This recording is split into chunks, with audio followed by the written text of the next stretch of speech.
بسم اللہ الرحمن الرحیم۔ السلام علیکم، ڈاکٹر نور سید ہے۔ سورہ کہف کے فضائل۔ نبی پاک صلی اللہ علیہ وآلہ وسلم نے ارشاد فرمایا، جو شخص جمعہ کے دن سورہ کہف کی تلاوت کرتا ہے تو جس جگہ وہ سورہ کہف کی تلاوت کرتا ہے وہاں سے لے کر مکہ مکرمہ تک کا فاصلہ نور سے منور ہو جاتا ہے۔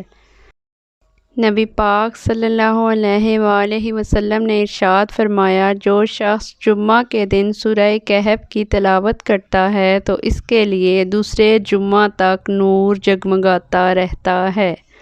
نبی پاک صلی اللہ علیہ وآلہ وسلم نے ارشاد فرمایا، جو شخص جمعہ کے دن سورہ کہف کو ایسے پڑھے جیسے کہ وہ اتاری گئی ہے، یعنی تجوید کے ساتھ اچھے انداز میں پڑھ لے اور پھر وہ دجال کو پا لے تو دجال اس پر مسلط نہیں ہوگا، یعنی یہ صورت دجال فتنے سے آپ کو محفوظ رکھتی ہے۔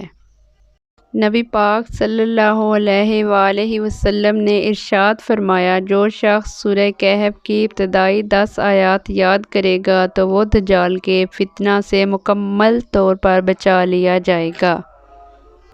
حضرت ابو ہریرہ سے مروی ہے کہ جو شخص جمعہ کی رات یا دن میں سورہ کہف پڑھے تو اسے وہاں سے لے کر جہاں وہ پڑھتا ہے مکہ مکرمہ تک روشنی عطا کی جاتی ہے اور آئندہ جمعہ تک کے تمام اس کے گناہ معاف کر دیے جاتے ہیں، بلکہ 3 دن زائد کے گناہ بھی۔ اس کے لیے صبح تک 70,000 فرشتے رحمت کی دعا کرتے ہیں۔ وہ بیماری سے، پیٹ کے پھوڑوں، پہلو کے درد، برس اور کوڑ کے تمام امراض سے، نیز دجال کے فتنہ سے بھی محفوظ رہے گا۔ اللہ پاک نے جو ہمارے لیے قرآنی آیات نازل کی ہیں، اللہ پاک ہم سب کو ان پر عمل کرنے کی، ہمیں ان تمام آیات کو پڑھنے کی توفیق عطا فرمائے۔ آمین ثم آمین۔ اللہ حافظ۔